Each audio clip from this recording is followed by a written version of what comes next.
Hello, and thank you for watching Guitar How-Tos. If you've ever been in a circumstance where you've taken all your strings off at once and propped up your guitar, these will fall out. If they do fall out, when you put this back on, which way does the bridge go? Well, you see this wire here? This is called an AVR bridge.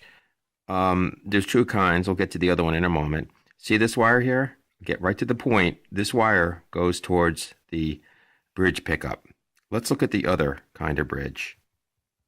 This is called a Nolan Bridge. This one does not have a wire. This one has a housing that's around the saddles.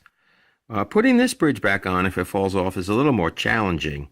The best advice I can give you is take a picture of your bridge and your gear. Always take a picture of your gear, but get a good close-up of this so you know which way the saddles are, the angles of these saddles are. So they will help you guide you, put this in the proper way.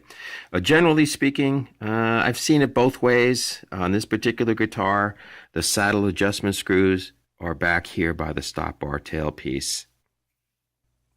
One final word about if you need to take off your strings, maybe clean the fretboard.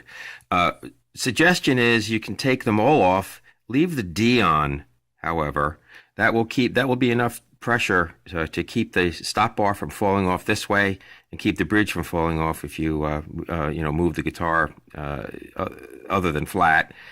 And why the D string? Why not the G string? Well, the D string, the tuner is right here on this side, so it's easy. If you did the G string, it's a little more awkward. It's over on that side.